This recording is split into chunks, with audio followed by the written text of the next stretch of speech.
En relisant les 3 manuscrits qui résument nos aventures pendant l'année 1894, j'avoue qu'il m'est très difficile de préciser laquelle d'entre toutes est la plus intéressante et fait le plus d'honneur aux qualités qui ont consacré la réputation de mon ami.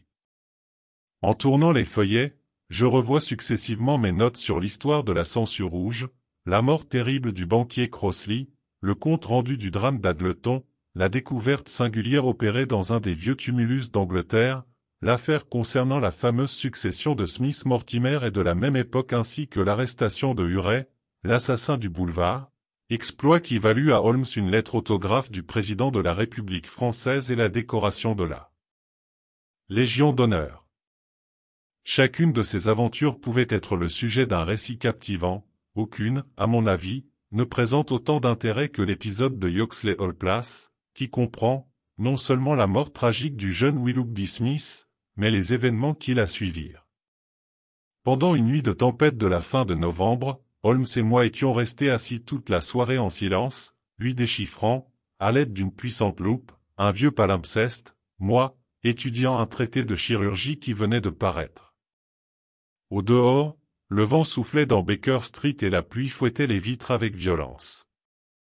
Au milieu de cette capitale, œuvre gigantesque des humains, on entendait la voix puissante de la nature et l'on sentait que les forces vives de ce Londres immense, comparées à celles de l'univers, étaient comme une taupinière au milieu des champs.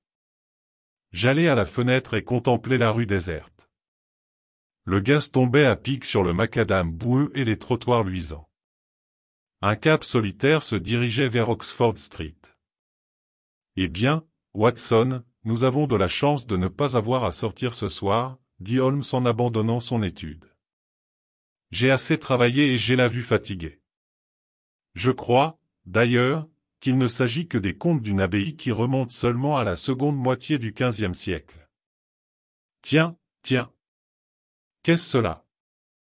Au milieu du fracas de la tempête, nous venions d'entendre le bruit des sabots d'un cheval et le grincement d'une roue contre le trottoir. Le cab que j'avais aperçu s'était arrêté à notre porte. Que diable nous veut-il?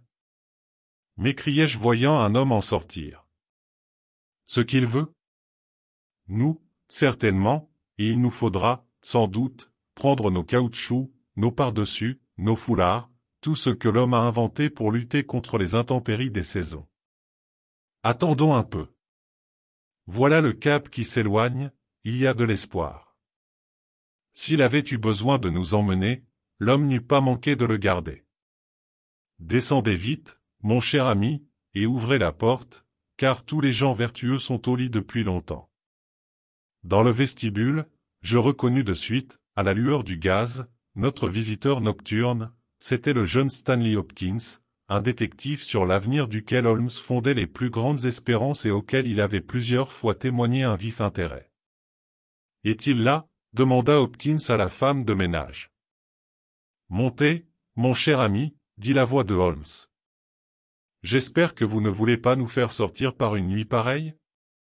Le détective monta l'escalier, son imperméable ruisselait, je l'aidai à le retirer, tandis que Holmes attisait le feu. « Maintenant, mon cher Hopkins, approchez-vous et chauffez-vous les pieds. Voici un cigare et le docteur connaît une certaine recette d'eau chaude et de citron mélangé, qui constitue un excellent remède contre la pluie. Il faut que la chose en vaille la peine pour que vous soyez sorti ce soir, par un temps pareil? Oui, vraiment monsieur Holmes, j'ai eu une après-midi fort agitée, je vous le promets. Avez-vous lu dans les journaux du soir le compte rendu de l'affaire Yoxley? Aujourd'hui, je n'ai pas poussé mes études plus loin que le XVe siècle. C'est d'ailleurs un article très court et très mal rédigé, de sorte que vous n'avez rien perdu. Oui, j'ai eu fort à faire. C'est dans le comté de Kent, à 7 milles de Chatham, à 3 milles du chemin de fer que la chose s'est passée. J'ai reçu un télégramme à 3h15, et je suis arrivé à Yoxley Hall Place à 5h. J'ai fait mon enquête, suis rentré à la gare de Charing Cross par le dernier train, et me voici. Ce qui veut dire, sans doute, que cette affaire vous embarrasse. Cela veut dire que je n'y vois ni queue ni tête. C'est peut-être l'affaire la plus compliquée que j'ai eu à démêler et pourtant, au début, elle paraissait d'une simplicité élémentaire. Je ne puis découvrir le mobile et c'est ce qui me gêne, monsieur Holmes. Il y a un cadavre, voilà ce qui est certain, mais je ne vois personne qui ait pu en vouloir à la victime ou ait eu intérêt à sa mort. Holmes alluma un cigare et s'allongea dans son fauteuil. Racontez-nous tous les détails, dit-il. Voici les faits, dit Stanley Hopkins, nous chercherons ensuite les déductions à en tirer. Il y a quelques années, la propriété de Yoxley Hall Place a été louée par un homme d'un certain âge, qui a déclaré se nommer le professeur Coram. Sa santé chancelante l'oblige à garder le lit la moitié du temps. Il passe l'autre moitié à se promener autour de la propriété, traîné dans une petite voiture par son jardinier. Les quelques voisins avec lesquels il est en relation, l'ont vivement apprécié et le considèrent comme un savant. Le personnel de la maison se compose d'une femme de charge, un peu âgée, Mrs. Marker, et d'une femme de chambre, Susan Tarleton. Toutes les deux vivent avec lui depuis son arrivée dans le pays, elles jouissent d'une excellente réputation. Le professeur travaille, en ce moment, à un ouvrage scientifique et, depuis l'année dernière, il a pris un secrétaire pour l'aider. Les deux premiers qu'il avait eus ne lui avaient pas convenu, mais le troisième, M. Willoughby Smith, jeune homme sorti depuis peu de l'université, lui plaisait à tous égards.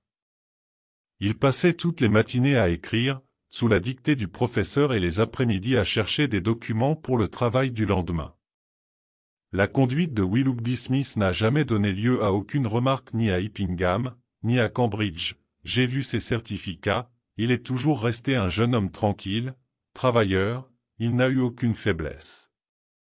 Et pourtant, c'est lui qui a trouvé la mort, ce matin, dans le cabinet du professeur, dans des circonstances qui indiquent quel est le résultat d'un crime. Le vent soufflait toujours avec violence, Holmes et moi nous approchâmes du feu, tandis que le jeune détective nous fit lentement le récit suivant. Il serait difficile de trouver, en Angleterre, une demeure plus tranquille et sur laquelle les bruits du dehors exercent une moindre influence. Des semaines se passaient sans que personne en sortît. Le professeur ne s'occupait que de son ouvrage, le jeune Smith ne connaissait personne dans les environs, il vivait comme son maître, les deux femmes n'avaient rien qui leur fît désirer sortir de la maison, Mortimer, le jardinier chargé de pousser la petite voiture, est un militaire retraité, un des survivants de la guerre de Crimée, un homme qui ne donne prise à aucun soupçon. Il n'habite, d'ailleurs, pas la maison, mais un cottage composé de 3 pièces situées au fond du jardin. Tels sont les seuls habitants de Yoxley Hall Place. La grille du jardin est à environ une centaine de mètres de la route de Londres à Chatham, elle ouvre au loquet, il est donc facile de pénétrer dans le jardin. Je vais vous rapporter, maintenant, la déclaration de Susan Tarleton, la seule personne qui sache quelque chose de certain dans cette affaire. Dans la matinée, entre 11h et midi, elle était occupée à pendre des rideaux dans une chambre à coucher du premier étage. Le professeur Coram était encore au lit, car, lorsque le temps est mauvais, il se lève rarement avant midi, sa femme de charge travaillait derrière la maison. Willoughby Smith était aussi dans sa chambre, qui lui sert de cabinet de travail. La bonne l'entendit traverser le vestibule, descendre l'escalier et entrer dans le cabinet du professeur, placé juste au-dessous de la pièce où elle se trouvait. Elle ne l'a pas vu, mais elle a parfaitement reconnu son pas rapide et ferme. Elle n'entendit pas la porte du cabinet se fermer, mais, quelques instants plus tard, un cri terrible retentit dans cet appartement, un cri sauvage, étrange, qui pouvait aussi bien avoir été poussé par un homme que par une femme. Un bruit sourd lui succéda et tout rentra dans le silence. La bonne resta un moment pétrifiée, puis, recouvrant son sang-froid, elle descendit. La porte du cabinet était fermée, elle l'ouvrit et aperçut, étendu sur le sol, le jeune Willoughby Smith. Au premier aspect, elle ne vit aucune blessure, mais quand elle essaya de le soulever, elle constata que le sang coulait à flots sous son cou, où une blessure très petite, mais très profonde, avait tranché l'artère carotide. L'instrument qu'il avait fait gisait sur le tapis, à côté de lui, c'était un poinçon aux manches d'ivoire, à la lame très pointue, qu'on rencontre souvent sur les bureaux d'autrefois et qui se trouvait constamment sur celui du professeur. Tout d'abord, cette fille crut que le jeune Smith était mort, mais, quand elle lui eut jeté un peu d'eau fraîche sur le visage, il ouvrit un instant les yeux et murmura, « Le professeur, c'était elle. » La bonne affirme, sous serment, que ce sont là ses propres paroles. Il fit un effort pour parler encore, puis il leva la main droite et retomba mort. Pendant ce temps, la femme de charge arriva, mais trop tard pour entendre les dernières paroles du moribond. Elle laissa Suzanne auprès du cadavre et entra vivement dans la chambre du professeur, qu'elle trouva assis sur son lit, en proie à une vive agitation, car il avait dû en entendre assez pour comprendre que quelque chose de terrible était arrivé. Mrs. Marker est prête à jurer que le professeur était encore vêtu de ses effets de nuit. De plus, il lui était impossible de s'habiller sans l'aide de Mortimer qui ne devait venir qu'à midi. Le professeur a déclaré qu'il avait entendu le cri, mais rien de plus. Il ne peut donner aucune explication des dernières paroles du jeune homme, le professeur, c'était elle, mais il croit qu'elles ont dû être prononcées sous l'influence du délire. À son avis, Willoughby n'avait aucun ennemi et il ne peut attribuer aucun mobile à ce crime. Son premier acte a été d'envoyer son jardinier chercher la police et, quelque temps après, le constable m'a prié de venir. Rien n'avait été déplacé lors de mon arrivée et des ordres sévères avaient été donnés pour que personne ne marchât dans les sentiers conduisant à la maison. C'était une superbe occasion de mettre en pratique vos théories, monsieur Sherlock Holmes, rien ne manquait. Sauf moi-même, dit mon ami avec un sourire, allons, racontez toujours. Qu'avez-vous fait? Tout d'abord, monsieur Holmes, jetez un coup d'œil sur ce plan, qui vous donnera une idée générale de la situation du cabinet du professeur et des détails de l'affaire. Cela vous aidera à suivre mes investigations. Il déroula un plan que je reproduis ici, et il le plaça sur les genoux de Holmes, je me levai et le regardai par-dessus son épaule. C'est fait à la hâte et je n'y ai marqué que les points essentiels, vous verrez les détails plus tard, sur les lieux. Tout d'abord, supposons que l'assassin ait pénétré dans la maison. Par où est-il ou est-elle entrée? Sans doute par le sentier du jardin et par la porte de derrière, qui a directement accès dans le cabinet. Toute autre voie eût été plus compliquée. Il ou elle aura pris la fuite par le même chemin, car une des portes avait été fermée par Suzanne quand elle était descendue et l'autre conduit à la chambre du professeur.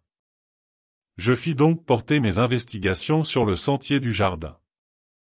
Il avait été détrempé par la pluie et je ne pus apercevoir aucune trace de pas. J'ai compris que j'avais affaire à un criminel très habile et très prudent. S'il n'y avait pas de traces sur le sentier, tout au moins, je pus constater que le gazon le bordant avait été foulé, évidemment dans le but de ne pas laisser d'empreintes sur la terre. Je ne pus relever aucune trace bien nette, mais, comme il était certain qu'on avait passé là, je conclus que ce ne pouvait être que l'assassin, car ni le jardinier, ni aucune autre personne n'était venue de ce côté pendant la matinée et la pluie n'avait commencé à tomber que pendant la nuit. Un instant, dit Holmes. Où conduit ce sentier? À la route. Quelle longueur a-t-il? Une centaine de mètres, peut-être. À l'endroit où le sentier est coupé par la grille d'entrée, vous avez dû trouver des traces. Malheureusement le sentier est pavé à cet endroit. Et sur la route? Rien, il n'y avait que de la boue. Tu. Et les traces de pas sur le gazon se dirigeaient-elles vers la maison où en venaient-elles? Impossible à déterminer. Était-ce un grand ou un petit pied? Impossible également de préciser. Holmes fit un mouvement d'impatience. Il pleut à verse depuis lors, ce sera plus difficile à déchiffrer que mon palimpseste. Allons, nous n'y pouvons rien. Et après vous être rendu compte que vous n'aviez rien fait, qu'êtes-vous devenu? Je crois bien m'être rendu compte de pas mal de choses, monsieur Holmes. Sachant que quelqu'un de l'extérieur était entré dans la maison, j'ai examiné le corridor, recouvert d'une natte grise, qui n'a conservé aucune trace de pas. Je suis ensuite entré dans le cabinet. C'est une pièce très nue, elle contient un bureau avec un pupitre. Ce bureau est surmonté, de chaque côté, de tiroirs séparés par une sorte d'étagère au milieu. Les tiroirs étaient ouverts, l'étagère fermée à clé. Il paraît, d'ailleurs, que ceci n'était pas fermé, car on n'y plaçait jamais aucune valeur. L'étagère centrale contenait des papiers importants, mais ne portait aucune trace d'effraction, et le professeur m'a affirmé qu'il ne manquait rien. Il est donc indiscutable qu'aucun vol n'a été commis. Le cadavre du jeune homme était étendu à gauche du bureau, au point indiqué sur le plan. La blessure intéressait le côté droit et postérieur du cou, il est donc impossible de songer à un suicide. À moins que le jeune homme ait fait une chute. J'y ai bien pensé, mais le poinçon était à terre assez loin du cadavre, il faut donc écarter cette hypothèse. Nous avons d'ailleurs les dernières paroles prononcées par la victime. Enfin nous avons trouvé, dans sa main droite, crispée, cette pièce à conviction qui ne manque pas d'importance. Stanley Hopkins tira de sa poche un petit paquet qu'il défit et nous montra un pince-nez en or, auquel pendaient encore les 2 bouts brisés d'un cordon de soie noire. Willoughby Smith avait la vue excellente, il n'est pas douteux qu'il a arraché cet objet à son assassin. Sherlock Holmes s'empara du lorgnon et l'examina avec la plus grande attention, le mit sur son nez, essaya de lire avec, alla à la fenêtre et regarda la rue, le plaça sous la lampe pour mieux le voir et enfin, avec un sourire de satisfaction, s'assit à la table et écrivit quelques lignes sur une feuille de papier qu'il lança à Stanley Hopkins. « Voilà tout ce que je peux faire pour vous, tâchez d'en tirer parti. » Le détective, étonné, lut tout ce qui suit. Il faut chercher une femme bien vêtue, au nez très gros, aux yeux très rapprochés l'un de l'autre, clignotants, au front très ridé, ses épaules sont sans doute voûtées, et à 2 reprises différentes au moins, elle a dû avoir recours aux soins d'un opticien. Comme les vers du pince-nez sont très forts et que les opticiens sont assez rares, il ne sera sans doute pas difficile de la retrouver. Holmes sourit de la stupéfaction peinte sur les traits d'Hopkins. C'est excessivement simple, dit-il, et il est même difficile de trouver un objet pouvant donner sur celui qui s'en sert des détails plus précis. Le lorgnon est si élégant qu'il dénote une femme, ce qui, d'ailleurs, concorde absolument avec les dernières paroles du jeune homme. La monture en or indique, à ne pas en douter, que la personne est d'un certain monde. L'écartement des pinces est trop large pour un nez moyen, ce qui établit que celui de cette femme est gros à la base. Si je ne m'en rapportais qu'à l'expérience, je pourrais même affirmer que ces sortes de nez sont courts et grossiers, mais il est inutile d'aller jusque-là. Mon visage est très étroit, et pourtant je ne puis placer le lorgnon de manière à ce que ma pupille soit en face du centre de chacun des vers. J'en déduis que les yeux de cette femme sont très rapprochés de son nez. Les vers sont extraordinairement concaves. Une femme aussi myope a, sûrement, les signes physiques de ces sortes de vues qui se caractérisent dans les plis du front, des paupières, dans l'arrondissement des épaules. Oui, dis-je à mon tour, je suis chacune de vos déductions, j'avoue cependant que je n'ai pu comprendre comment vous avez découvert la double visite de l'opticien. Holmes reprit les vers dans sa main. Le ressort est doublé de bandes de liège afin d'en adoucir la pression. L'une d'elles est légèrement décolorée, tandis que l'autre est toute neuve. Évidemment, depuis peu de temps, cette dernière a été remplacée. Je crois même que la plus ancienne n'a pas été posée depuis longtemps, quelques mois, tout au plus. Comme toutes les 2 sont identiquement semblables, je pense que la dame a dû s'adresser au même magasin. C'est merveilleux, s'écria Hopkins au comble de l'admiration, et pensez que j'ai eu tout cela entre mes mains et que je n'ai rien deviné. J'avais cependant l'intention de voir tous les opticiens de Londres. Naturellement. En attendant, avez-vous autre chose à nous raconter sur cette affaire? Rien, monsieur Holmes, je crois que vous en savez aussi long que moi maintenant. Nous avons fait rechercher si l'on avait vu des étrangers descendre de la gare ou passer sur la route, ces investigations sont restées infructueuses. Ce qui m'étonne, c'est le défaut de mobile du crime, il est difficile d'en trouver l'ombre d'un. Là, je ne puis vous aider, je pense toutefois que vous désirez que nous allions là-bas demain. Oui, si ce n'est pas abusé, monsieur Holmes. Il y a un train pour Chatham à 6 heures du matin. Nous arriverons à Yoxley Hall Place entre 8 et 9. Nous le prendrons, votre affaire est intéressante, et cela me fera plaisir de l'examiner dans tous ses détails. Il est près d'1 heure du matin, nous ferons bien de dormir un peu. Étendez-vous donc sur le sofa devant le feu, j'allumerai mon réchaud à alcool et nous prendrons un peu de café avant de partir. La tempête s'était apaisée. Le lendemain, par une matinée très froide, nous nous mîmes en route. Le soleil éteint de l'hiver brillait sur les marais bordant la Tamise et sur la rivière elle-même. Après un trajet long et fatigant, nous descendîmes à une petite station distante de quelques milles de Chatham. Tandis qu'on attelait pour nous une voiture à l'auberge la plus proche, nous déjeunâmes sur le pouce, et nous fûmes prêts au travail quand nous arrivâmes à Yoxley Hall Place. Nous trouvâmes un agent auprès de la grille. « Eh bien, Wilson, y a-t-il du nouveau ?» demanda Hopkins. « Non, monsieur. On n'a vu aucun étranger au pays. »« Non, monsieur, il résulte de l'enquête faite à la gare qu'aucun étranger n'est venu ni parti hier. » Avez-vous fait des recherches dans les auberges et les garnis? Oui, monsieur, mais sans résultat.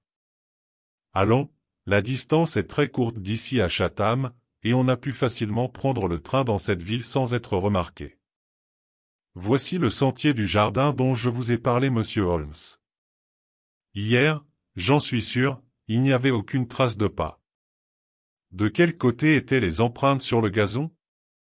De ce côté-ci, monsieur, sur cette étroite bande qui se trouve entre le sentier et les corbeilles de fleurs. Je ne vois plus les traces maintenant, mais elles étaient alors très visibles. Oui, oui, quelqu'un est passé par là, dit Holmes en se penchant sur le gazon. La dame en question a dû y marcher avec beaucoup de précaution, sans quoi, elle n'eût pas manqué de laisser des marques, soit sur le sentier, soit sur la corbeille. Oui, elle n'a pas manqué de sang-froid. Je remarquai, sur le visage de Holmes, une expression fugitive. Vous dites qu'elle a dû revenir par le même chemin? Oui, monsieur, il n'y en a pas d'autre. En suivant cette bande de gazon? Certainement, monsieur Holmes. Voici quelque chose de bizarre. Je crois que nous avons suffisamment examiné le sentier. Allons plus loin. Cette porte donnant sur le jardin est constamment ouverte, n'est-ce pas? La femme que nous recherchons n'a donc éprouvé aucune difficulté pour entrer. L'idée de meurtre ne devait pas être arrêtée dans son esprit, car elle n'eût pas manqué de se munir d'une arme quelconque, tandis qu'elle s'est servie du poinçon placé sur le bureau. Elle a traversé le corridor sans laisser aucune trace sur la natte, puis elle a pénétré dans le cabinet. Combien de temps y est-elle restée? C'est impossible de le déterminer. Peu d'instants, certainement. J'ai oublié de vous dire que Mrs. Marker, la femme de charge, était, un quart d'heure auparavant, occupée précisément à ranger l'appartement. Cela nous fixe une limite. La dame entre donc dans cette pièce. Qu'y fait-elle? Elle se dirige vers le bureau. Pourquoi? Ce n'était pas dans le but de prendre quelque chose dans les tiroirs, car il ne contenait aucun objet de valeur, puisqu'il n'était pas fermé à clé. C'est à l'étagère sans doute qu'elle en voulait. Mais quelle est donc cette rayure sur le vernis? Craquez donc une allumette, Watson. Pourquoi ne m'avez-vous pas parlé de ceci, Hopkins? La rayure qu'il examinait commençait sur le cuivre de la serrure du côté droit et s'étendait sur le vernis. Je l'ai bien remarqué, monsieur Holmes, mais il n'est pas rare de trouver des rayures autour d'une serrure. C'est vrai, mais celle-ci est toute récente. Voyez comme le cuivre brille à l'endroit où il a été touché. Une rayure ancienne serait de la même couleur que la surface. Voyez à la loupe. Le vernis a encore des éclats comme la terre soulevée de chaque côté d'un sillon. Mrs. Marker est-elle ici?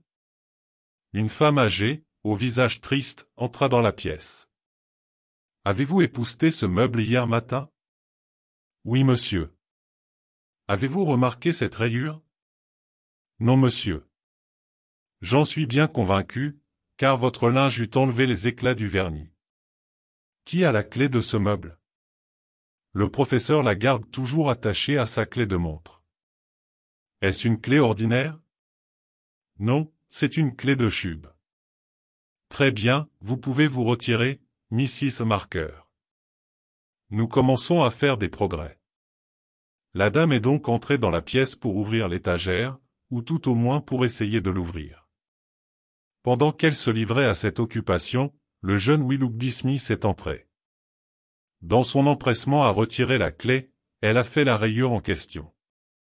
Il a alors saisi la femme et elle, s'armant de ce poinçon qui était à sa portée, l'en a frappé dans le but de lui faire lâcher prise. C'est ce coup qui a entraîné la mort. Le jeune homme est tombé, et elle s'est enfuie, emportant ou non l'objet qu'elle était venue chercher. Suzanne Tarleton est-elle ici? La jeune fille entra. Est-il possible que quelqu'un ait pu s'enfuir par cette porte après le cri que vous avez entendu? Non monsieur, c'est impossible. En descendant l'escalier, je l'aurais aperçu dans le corridor. D'ailleurs, si la porte avait été ouverte, j'aurais tout entendu. Voilà qui nous fixe sur la sortie de ce côté. Alors la dame a dû s'enfuir par où elle était venue. Cet autre corridor conduit, m'avez-vous dit, à la chambre du professeur? Il n'y a pas d'autre sortie par là? Non monsieur. Nous allons donc voir le professeur. Tiens, Hopkins, voilà quelque chose de très important, le corridor du professeur est également recouvert d'une natte. Eh bien monsieur, vous ne voyez pas l'importance de ce fait? Allons, je n'insiste pas.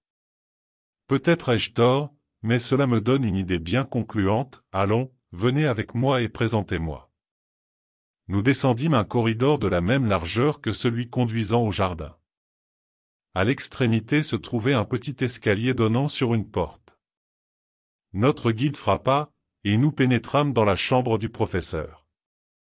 C'était une grande pièce pleine de livres qui, trop nombreux pour être renfermés dans les bibliothèques, étaient empilés dans les coins. Le lit se trouvait au centre et, appuyé sur les oreillers, se tenait le propriétaire de la maison. J'ai rarement vu un homme plus extraordinaire. Son visage maigre aux nez aquilins, se tourna vers nous, ses yeux bruns et perçants nous examinèrent longuement. Ses cheveux et sa barbe étaient blancs, mais autour de sa bouche, cette dernière était jaunie. La lueur d'une cigarette brillait à ses lèvres, et l'atmosphère était imprégnée de l'odeur du tabac. Il tendit la main vers Holmes, et je pus remarquer que ses doigts étaient noirs de nicotine. « Je suis un grand fumeur, monsieur Holmes, » dit-il dans un anglais très correct, mais avec un léger accent étranger. « Prenez donc une cigarette, vous aussi monsieur. Je vous les recommande tout particulièrement, car je les fais fabriquer spécialement pour mon usage par Ionide, d'Alexandrie.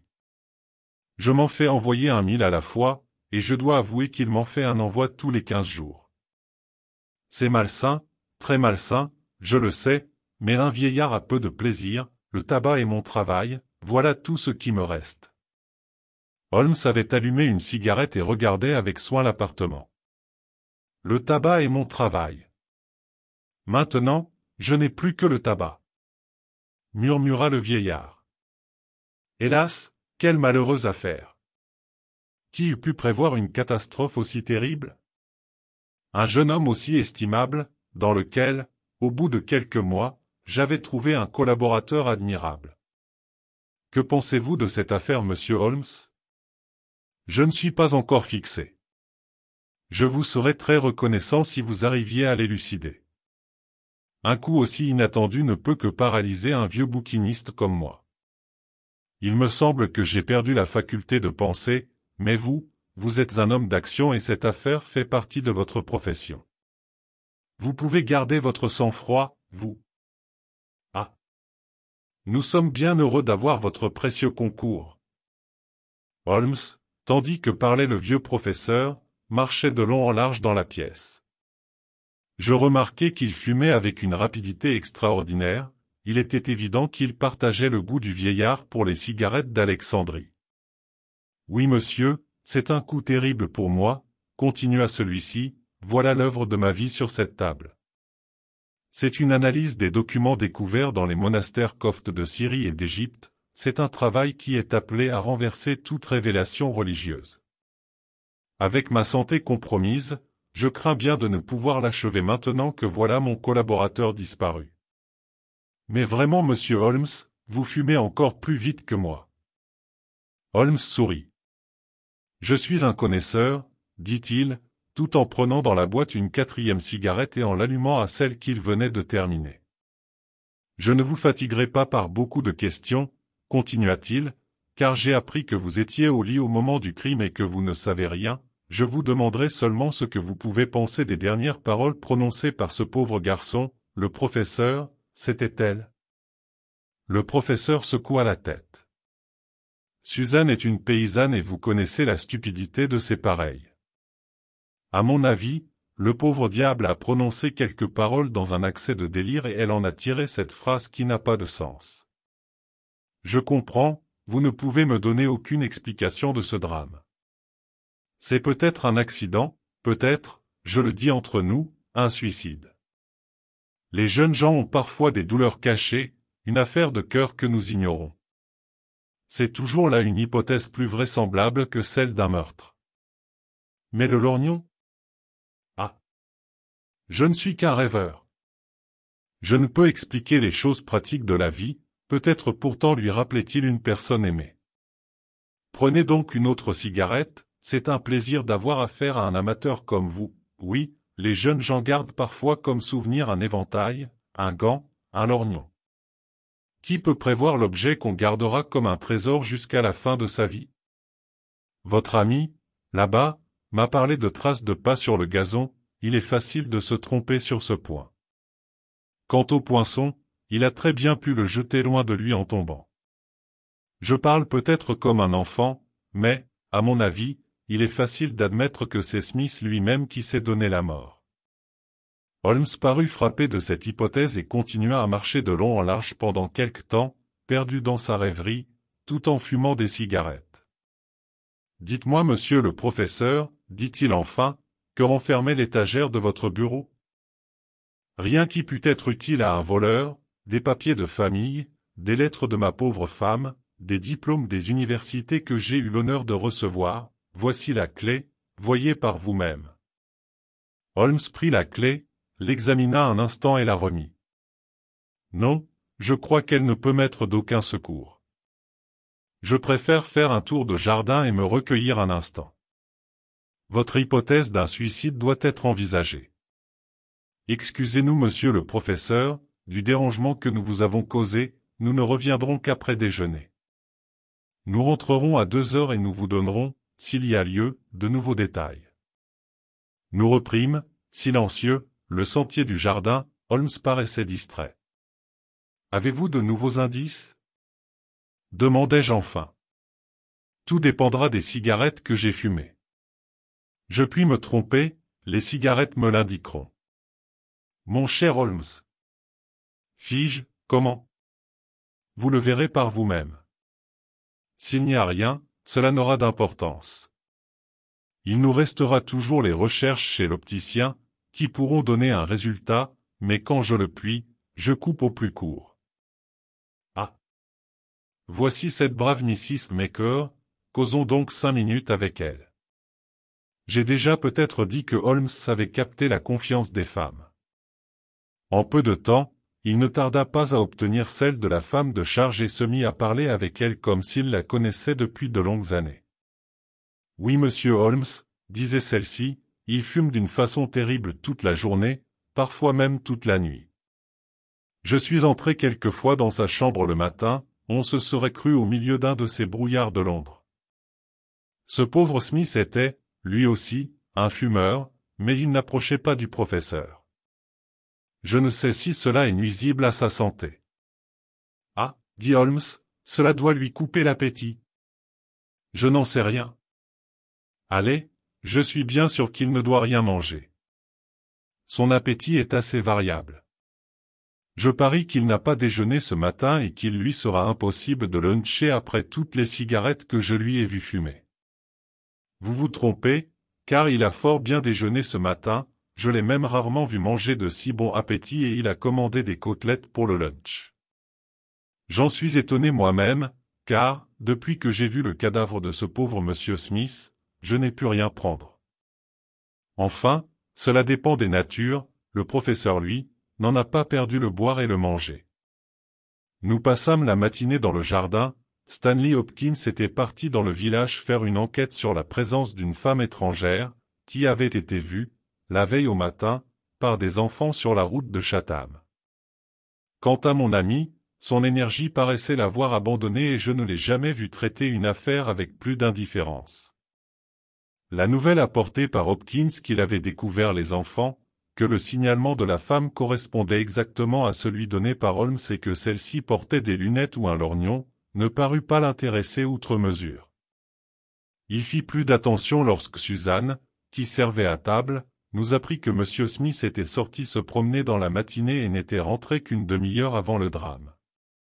Je ne voyais nullement l'importance de cet incident, mais je me rendis compte qu'il avait une place marquée dans le plan que Holmes avait tracé dans son esprit. Tout à coup, il bondit sur sa chaise en regardant sa montre.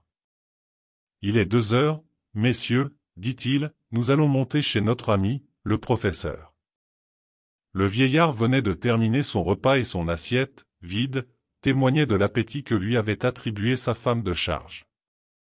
Son visage avait une expression étrange quand il se tourna vers nous, ayant aux lèvres son éternelle cigarette. Il était maintenant habillé et assis dans un fauteuil, auprès du feu. « Eh bien, monsieur Holmes, avez-vous trouvé la clé du mystère ?» Et il avança vers mon ami la boîte de cigarettes. Holmes allongea la main et renversa cette boîte. Nous nous mîmes tous à genoux pour ramasser les cigarettes. Quand nous nous relevâmes, je vis que les yeux de Holmes brillaient et que ses joues étaient devenues rouges, telles que je les voyais d'habitude quand il approchait d'un dénouement prévu à l'avance.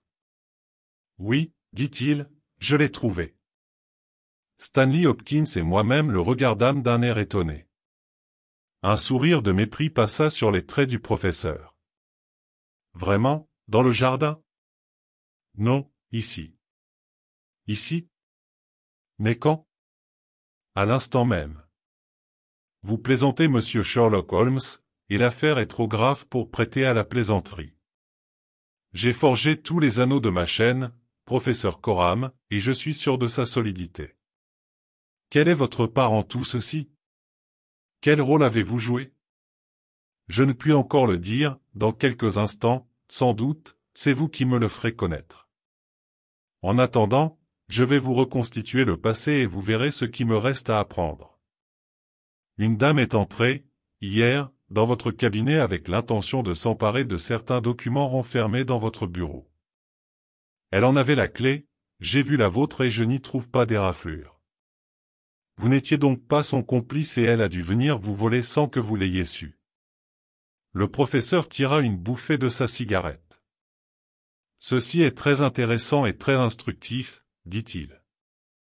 N'avez-vous rien à ajouter ? Puisque vous avez suivi les traces de cette femme, il ne doit pas vous être difficile de nous dire ce qu'elle est devenue. C'est ce que je vais essayer. Tout d'abord, votre secrétaire l'a saisie, elle l'a poignardée pour pouvoir prendre la fuite. Je suis convaincu que cette femme n'avait aucune intention homicide, car un assassin ne vient pas sans armes. Effrayée de l'acte qu'elle avait commis, elle s'est enfuie aussitôt du théâtre du crime. Malheureusement pour elle, elle avait perdu son lorgnon dans la lutte, et, comme elle est extrêmement myope, elle se trouva toute désorientée. Elle suivit le corridor, croyant se trouver dans celui par lequel elle était arrivée. Tous les deux, vous le savez, sont recouverts de natte. Elle comprit trop tard son erreur et se rendit compte que la retraite était coupée. Que pouvait-elle faire ? Impossible de retourner sur ses pas, impossible de rester là. Il fallait avancer. C'est ce qu'elle fit, elle monta l'escalier, poussa la porte et se trouva dans votre chambre. Le vieillard regardait Holmes, les yeux agrandis, la bouche ouverte, l'étonnement était peint sur ses traits, il fit un effort sur lui-même, haussa les épaules et se mit à rire. « Tout cela est très bien, monsieur Holmes, dit-il, mais il y a une petite erreur dans votre système, car j'étais moi-même dans cette chambre et je ne l'ai pas quittée de la journée. Je le sais, professeur Coram.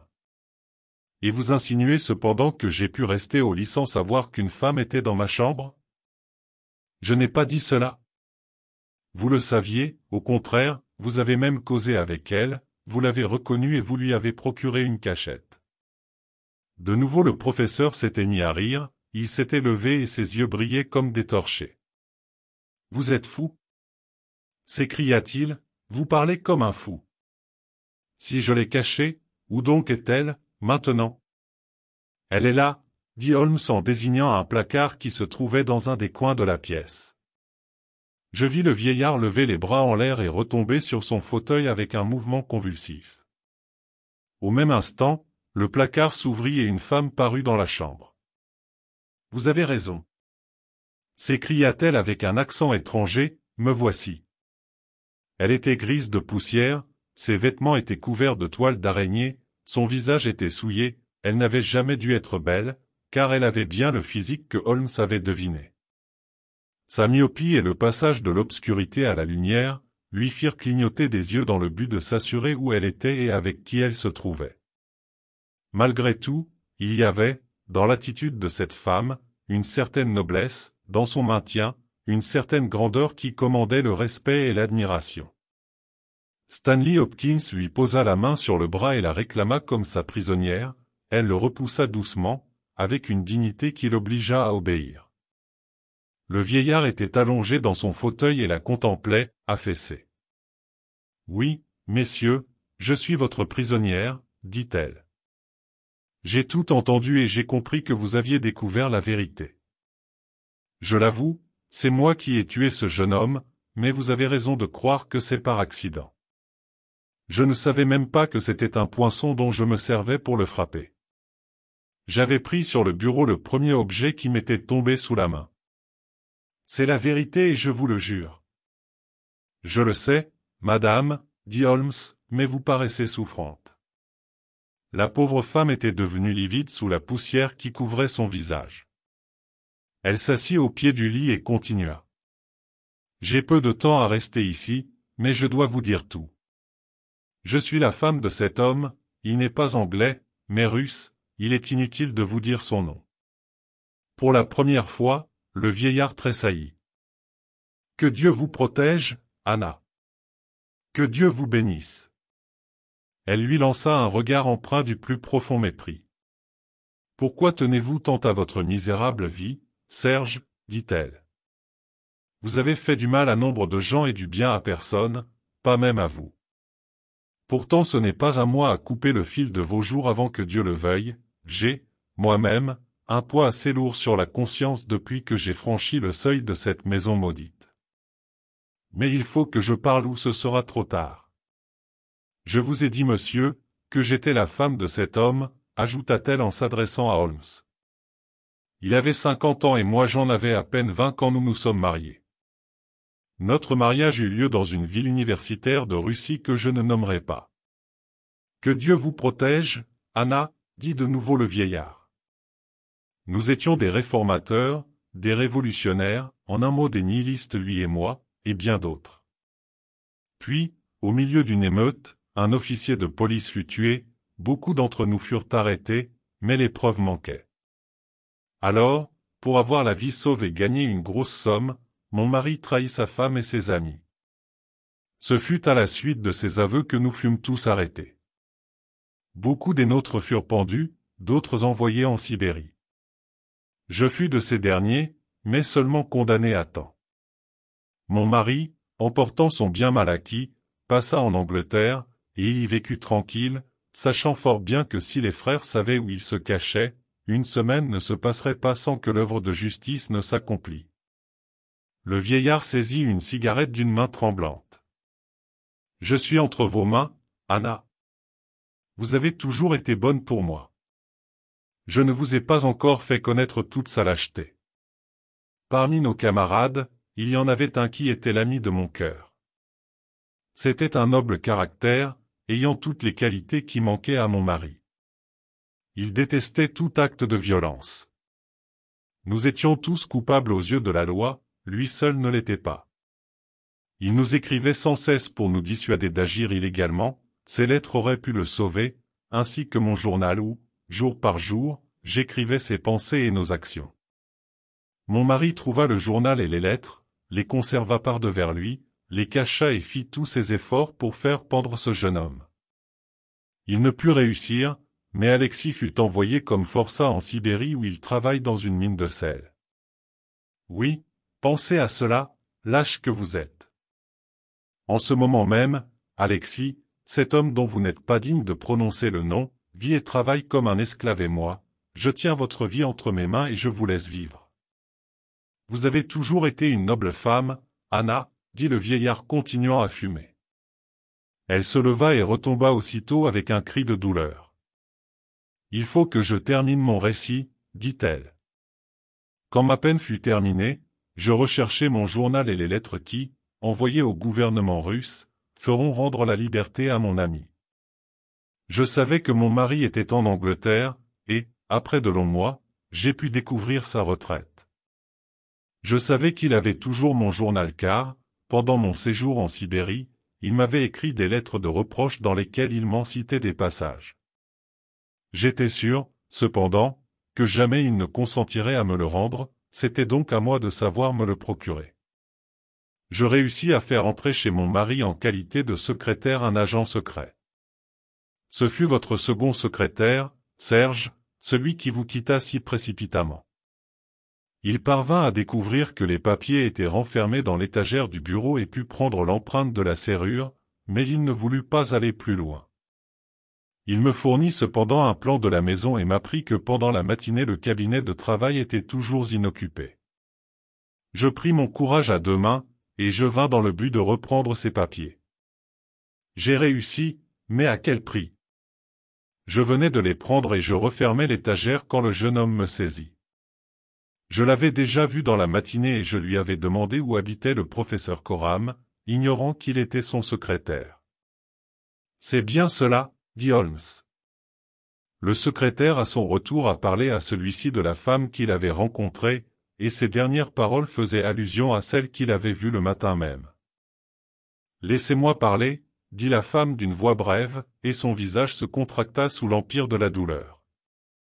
Quand il est tombé, je me suis enfui, me trompant de porte, je me suis trouvé dans la chambre de mon mari. Il m'a déclaré qu'il allait me dénoncer. Je lui ai démontré que, s'il le faisait, sa vie serait entre mes mains, et que, s'il me livrait à la justice, je le livrerais à nos vengeurs. Ce n'est pas parce que je désirais la vie, mais parce que je voulais accomplir l'œuvre que je m'étais donnée pour but, il savait que ce que je disais je le ferais, et que son sort suivrait le mien. C'est pour ce motif unique qu'il m'a caché. Il me dissimula dans ce placard connu de lui seul, et prit ses repas dans sa chambre, afin de me faire partager sa nourriture. Il était entendu que lorsque la police aurait quitté la maison je disparaîtrais pour toujours. Vous avez deviné nos plans. Elle sortit de son corsage un petit paquet. Voici mes dernières paroles, dit-elle, voici le paquet qui sauvera Alexis, je le confie à votre honneur et à votre amour de la justice. Prenez-le et remettez-le à l'ambassade de Russie, maintenant, j'ai accompli mon devoir et... Empêchez-la, s'écria Holmes qui, traversant la pièce, lui arracha des mains un petit flacon. Trop tard, dit-elle en tombant sur le lit, trop tard. J'ai pris le poison avant de quitter ma cachette. La tête me tourne, je meurs. N'oubliez pas ce paquet. Cette affaire est simple et instructive, dit Holmes, tandis que nous rentrions à Londres par le chemin de fer. Depuis le début, le pince-nez en a été le pivot.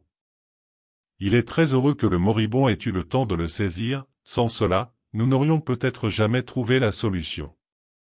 Il était évident, d'après la force des verres, que la personne qui les portait était très myope et ne pouvait rien voir si elle en était privée, quand vous m'avez demandé, Hopkins, de croire qu'elle était revenue en suivant, sans faire un faux pas, cette étroite bande de gazon, vous vous rappelez que j'ai témoigné un vif étonnement. En moi-même, je me suis dit que c'était impossible, à moins qu'elle n'eût en sa possession chose presque inadmissible un second lorgnon. Je dus donc considérer comme fort probable l'hypothèse où elle serait restée dans la maison. Quand je me suis aperçu de la similitude des deux corridors, j'ai compris qu'elle avait pu se tromper et qu'elle avait dû entrer dans la chambre du vieux professeur. Je recherchai donc tout ce qui pouvait corroborer cette hypothèse et j'examinai soigneusement la pièce dans le but d'y découvrir une cachette. Le tapis était cloué, l'idée de l'existence d'une trappe devait par là même être écartée. Il pouvait y avoir quelques cachettes derrière les livres, ce qui n'est pas rare dans les vieilles bibliothèques. Je remarquai que tous les livres étaient empilés par terre, sauf sur un seul point où pouvait donc se trouver une porte. Je n'avais aucune trace pour me guider, mais la couleur brun foncé du tapis pouvait me venir en aide. J'ai donc fumé un grand nombre de ces excellentes cigarettes en ayant soin de laisser tomber la cendre devant l'endroit suspect. C'était un truc bien simple qui m'a réussi. Je suis ensuite descendu et me suis assuré en votre présence, Watson, sans que vous ayez soupçonné le but de mes questions, que la nourriture du professeur avait augmenté, ce à quoi je devais m'attendre s'il avait une seconde personne à nourrir. Nous sommes alors remontés dans la pièce et en renversant la boîte de cigarettes, j'ai pu voir le tapis de plus près et constater, par l'examen des traces laissées sur la cendre de cigarette, que notre prisonnière était sortie de sa cachette pendant notre absence. Allons, Hopkins, nous arrivons à Charing Cross, je vous félicite du succès de votre affaire. Vous allez sans doute au bureau central, quant à nous, Watson, nous n'avons qu'à nous rendre à l'ambassade de Russie.